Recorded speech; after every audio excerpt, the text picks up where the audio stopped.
Welcome to the Imago Dei Recovery Podcast, where we can discover God's heart and unearth the masterpiece of God's image inside us. On today's episode, we discuss 20 lessons that I've learned from my recovery journey. I've been on this recovery journey for over 10 years now, and I've learned a lot of lessons along the way. We'll take an in depth look at some of these lessons and what they mean for your own recovery journey. These lessons are presented in no particular order, but here are 20 lessons that I learned from my decade in recovery. The first lesson is that you have to do it for yourself. Our journey has to be about ourselves getting healthy. It can't be because somebody else told us that we need to get healthy or they will leave us. It can't be that we are forced into and pressured into getting healthy, but we must seek our own health and we must do it for ourselves, regardless of what the outcome is, regardless of whether our marriage stays together or not. We have to do it for ourselves. We need to want to get healthy because that's what we need to do, because we're tired of giving in to unwanted sexual behaviors. We're tired of acting out, and we're tired of having to hide and lie and wear masks. The second lesson is to get in a group, make phone calls, and don't try and do it alone. Many of us have tried to go through recovery by trying harder, by reading our Bibles, by praying more, and by keeping secrets, by keeping our struggle to ourselves and not sharing it with anyone else, or by sharing only part of the story. In order to have a successful recovery journey, we must get in a group, make phone calls, and stop trying to do it all by ourselves. We have to be honest. We have to do more than just go to a weekly meeting. We need connection throughout the week. It is said that we are hurt in community and we are healed in community. Which leads us to the third lesson: find a safe community to be a part of. There are many options available, from husband material to Samson Society to SA to Pure Desire. Whatever it is, find a community of people that you can trust, that you can share your story with and be vulnerable with, that you know you can share your struggles with, and they're still going to accept you.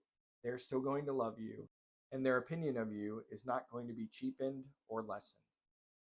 They're going to love you where you are at and encourage you to grow into who you were created to be, rather than judge you for where you're at or allow you to stay where you are at and not grow. Without experiencing the love of community and the healing that comes from community, we are not going to grow into who God created us to be. We aren't going to see that our value does not come from our performance. We're not going to fear that others are going to reject us. So we need to find a community that we can be safe in. Fourth lesson that I've learned is that recovery should be a daily task, not a weekly one. If you're part of a weekly group, your recovery lifestyle needs to be that. It needs to be a lifestyle. It shouldn't be, well, there's this material that I'm going through and I'm going to fill it out the day before my group meets or the day that my group meets. We need to address the procrastination that we have in our lives and take our recovery seriously.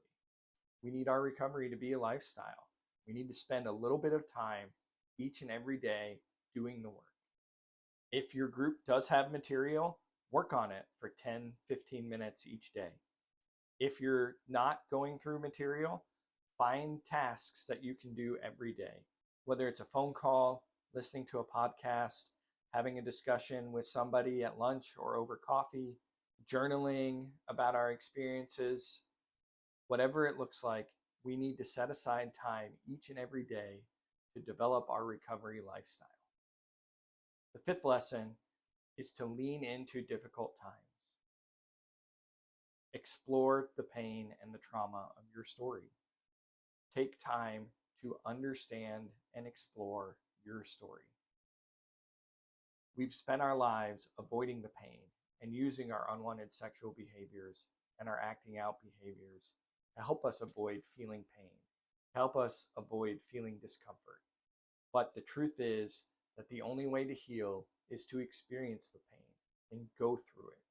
We must address it, we must discover it, and we must allow God to heal our stories, to transform us and identify the lies that we have believed and heal from them.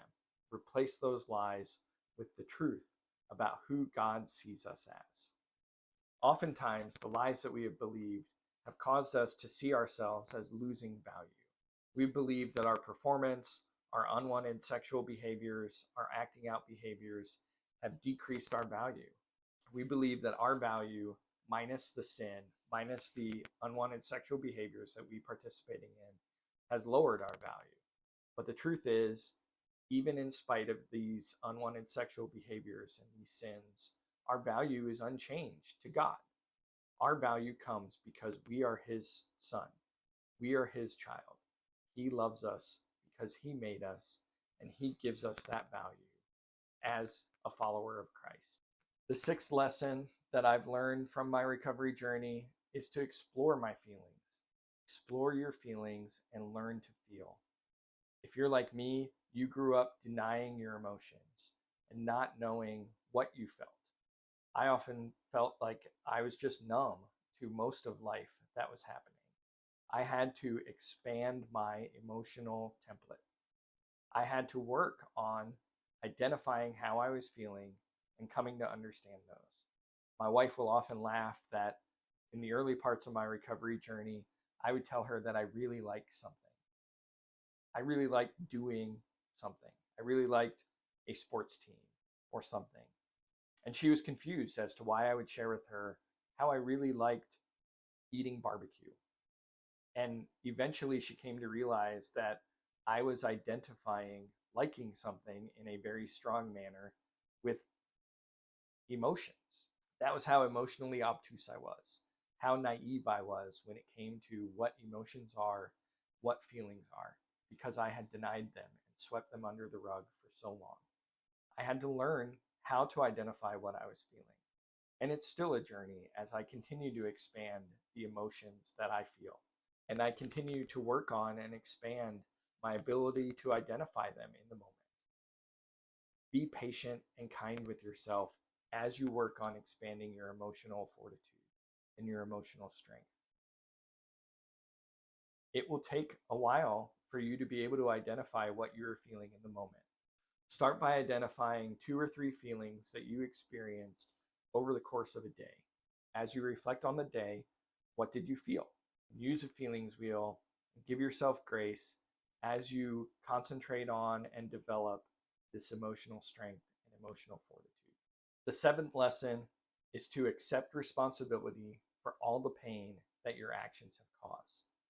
Realize that the pain your behavior has caused is likely more than you will be able to comprehend for a while. Especially if you are married, the amount of pain that your unwanted sexual behaviors have caused your wife is likely more than you're able to comprehend. But you need to accept the responsibility for that pain. This doesn't mean that you should necessarily apologize all the time, but you can acknowledge that her world has been affected. Her world has been completely uprooted, and things that she thought were true are not true. And this will have repercussions for years as she works to reestablish her life and reestablish her faith and her trust in you. You can acknowledge your impact on her world consistently. Say something like, I know that my actions continue to rock your world, and it is unfair that you have to deal with the repercussions of my actions. It is unfair that you have to endure this trigger as a result of my behaviors. The eighth lesson is to write, journal, and explore your childhood pain points. Journal about what longings you had that were unmet as you grew up. Write about what your childhood was like. Draw pictures. Use art. Listen to music.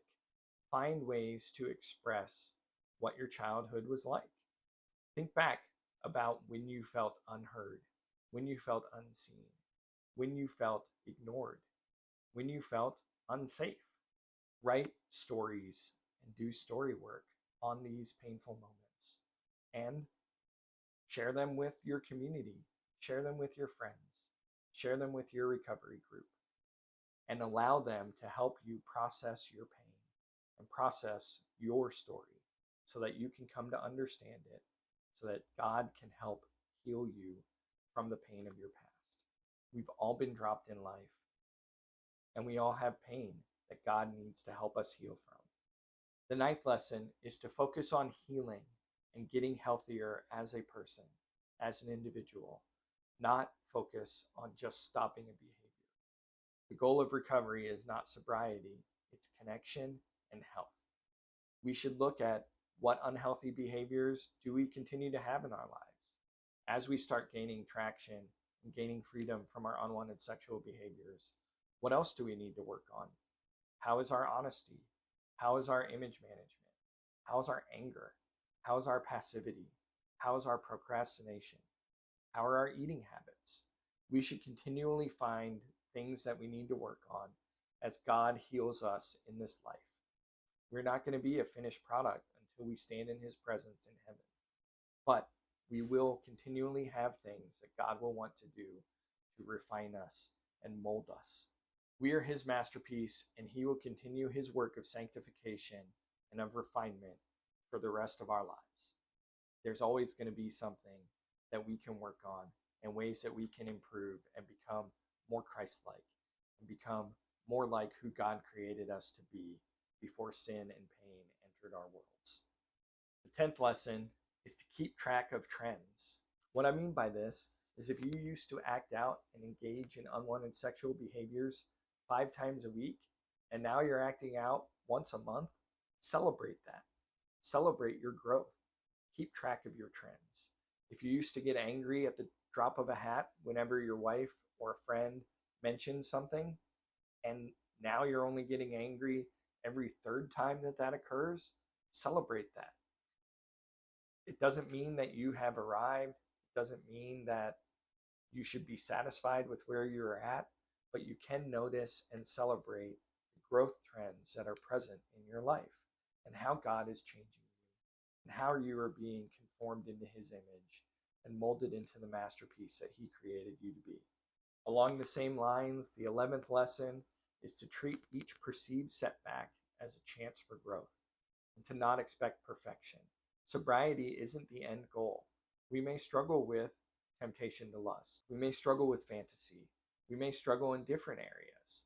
But every time that we participate in these unwanted behaviors, these acting out behaviors, we can look at it as an opportunity to grow, as an opportunity to learn lessons, to identify what led up to that behavior, what was happening in our life, how were we feeling, what triggered us. We can look at what we might need to change in our life. What access do we need to get rid of? Do we need to get rid of a phone? Should we avoid social media? Should we avoid the internet for a while? Should we communicate more often with our community? Should we have a daily phone call instead of just a weekly phone call? Should we have a daily check-in with our spouse? Look at our setbacks, our relapses, and our lapses as opportunities to grow and opportunities to change things to help continue our growth and our healing. The 12th lesson is to find a curriculum, a coach, a therapist, a group that works for you. Even use all 3 or 4. Have a combination, a team that helps you become healthy. Have a coach and a therapist and a recovery group that you are participating in that help you identify and heal from the pain, trauma, and wounds in your life. Don't allow money to be the reason that you don't get help. In my past, I definitely allowed finances to limit the amount of help that I sought for my recovery journey, and I feel like my recovery was negatively impacted as a result of that. Instead of getting the help that I needed immediately, I went to group. I made phone calls, and I took a long time to realize the depth of my addiction. It took me a long time to realize that image management was such a big issue in my life, that dishonesty was a big issue, and that it was controlled by this image management desire to put on a mask of showing how great I am and how valuable I am. That wasn't letting people see the real and authentic me. When I was triggered and outside of my window of tolerance, I would hide and I would minimize my behavior and I would fall back into those image management tendencies. If I had gotten professional help and not been afraid to spend real money, I could have addressed those concerns years ago. The 13th lesson is to commit to no secrets. Be totally honest and transparent with at least one person in your life. You need to have at least one friend that you can share everything with, that you spare no sordid detail of your addiction, no sordid detail of your life from. They should have carte blanche to ask you any question, and you should answer them honestly. If you find yourself being dishonest with this person, you should confess it to them and restore that honesty as soon as possible. 14th lesson is to focus on holistic or whole life health. Practice self-care. Identify areas of your life where your health is a little lacking. Do you need to eat healthier? Do you need to exercise more? How's your spiritual life? Should you be spending more time with God? What does that look like? Revisit this frequently as you find new ways that you need to develop a better, healthier lifestyle. I personally need to work on my eating habits and my exercising. And I'm focusing on trying to be able to sit still in God's presence currently, to just not have an agenda, not need to have music playing, but to be able to sit and enjoy God's love for me on a personal and real way. And that's really hard for me because I don't sit still well. In these situations, I'm tempted to read my Bible or put on worship music or pray and ask God for all the things that I want Him to do and the blessing I want Him to bestow upon my life. These aren't bad things, but right now I'm taking up the challenge of trying to sit still and be content in the presence of God and to be focused on that presence, away from the distractions and away from the need to do things.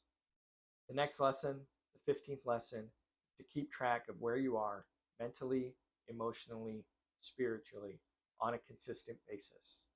As you start out on your recovery journey, this might be a daily exercise to journal or use tools like the FASTER scale. Use a check-in by phone with a friend or a peer in a recovery group to figure out what your mental state is, what you're feeling that day, what your struggles are, what you might be struggling with, how you're doing spiritually, how are you connecting to God, how are you connecting with your family on an emotional level. Use whatever tool you need to help you keep track of these states and to keep track of your health in all of these areas. Keep track of how you're doing with anxiety, how you're dealing with stress, and what it is doing to your mental, emotional, and spiritual condition. The 16th lesson is to be proactive. Reach out when you feel yourself sliding into stress and anxiety, etc. When you start feeling angry, when you feel yourself tempted to resort to old coping mechanisms and old coping behaviors. Your recovery journey will be a lot more successful if you're talking to somebody when you're starting to feel stressed and anxious, starting to worry, starting to notice that you're procrastinating and letting tasks slip, than when you're logging onto that website or looking at those photos or scrolling through social media or driving by that strip club or whatever it is that your unwanted sexual behaviors where they lead you. Be proactive and reach out while you are still in your clear mind rather than when you're already going and following after temptation. 17th lesson is to explore your fantasies and what they mean. Our fantasies tell us a story, and we should look and examine them. We should see what kind of pornography we used. We should explore our arousal template and see what lessons can be learned from those. I always sought to be the center of attention. Often our fantasies can lead us into where our pain points are in childhood. If our fantasies involve being heard, being listened to, being praised, we can look at situations where we didn't feel that way, where we weren't seen, where we weren't heard, where we weren't noticed, where we weren't valued. Our fantasies often hold keys to our recovery, and they can serve as guideposts to help us look for areas of pain and wounding in our past. The 18th lesson is to listen to or read material to help your healing process. Go through life as a learner and always seek to be learning new things. Find new material to read. Find new podcasts to listen to. Find new people to engage with. New life perspectives to listen to and engage with. Always seek to be a growing person, growing in your knowledge, growing in your wisdom, growing in your health, and looking for and identifying new tools, new methods to help your healing. Lately, I've been exploring the world of psychodrama and finding things to embody parts of myself or memories of past wounds to help act out situations to further my own healing. I've been learning about internal family systems and using those tools to help me identify parts of myself that are burdened and identify the pain that caused those burdens. And then I can be kind to myself and approach those parts with kindness and curiosity and compassion and seek to unburden them, seek to understand them, and learn to free them from the pain of my past. The 19th lesson is to make a plan, especially in situations where you have struggled in the past. If you've typically acted out on business trips and you have a business trip coming up, make a plan. Don't just try and do things the way that you've always done them and expect that the lessons that you've learned in group, the lessons you've learned from your friends, your peers, your coach, your therapist, will automatically apply while you're on this next trip. Make a proactive plan to reach out, to talk to somebody every day that you're gone on a trip. Look up what's on TV and make a plan to what you're going to do with the alone time that you have on this trip that you don't normally have in your normal life. If you are hanging out with family members or friends that normally are triggering for you, make a plan of how you're going to deal with the increased anxiety and the increased stress. Don't just expect things to go better. Try and look out in the future and identify where your moments of temptation are likely to come. Identify likely situations where you're going to experience more stress, more anxiety, more pain, more triggering, and make a plan for how to deal with those things. Make a plan to talk to people before, during, or after those triggering events. As you go through this recovery journey, you're going to see the patterns develop of when you are acting out, when you are prone to giving into unwanted sexual behaviors, and anticipate those times and make a plan for them. If it doesn't work one time, revisit your plan and plan something different the next time. The final lesson, the 20th lesson, is to find what works for you. We are all individuals, and some things that work for me might not work for you. Some things that work for your friend might not work for you. Find, identify, and use the tools that work for you. Find the recovery group style that works for you, and continue to develop and adjust those plans as you need to. Thanks for listening. I hope that this resonated with you. Please let me know which of these 20 lessons you identified with most, or if there's something else that you've learned that you would love to share. If anything stood out with you and you'd like to look into establishing a coaching relationship, please schedule a 50-minute free consultation with me. If you like this podcast, please rate it so that others can find it easier. Visit and subscribe at www.imagodayrecovery.com. Subscribe to this podcast. Reach out with any questions and comments to james@imagodayrecovery.com. I look forward to hearing any feedback that you have and answering any questions that this has brought up for you. I look forward to hopefully having a working relationship with some of you, getting to know you better as members of the audience. Let me know of things that you'd like to discuss in the future in this podcast. You are God's masterpiece. Again, thanks for listening. Here at Imago Day Recovery, we want to help you live like you are God's masterpiece.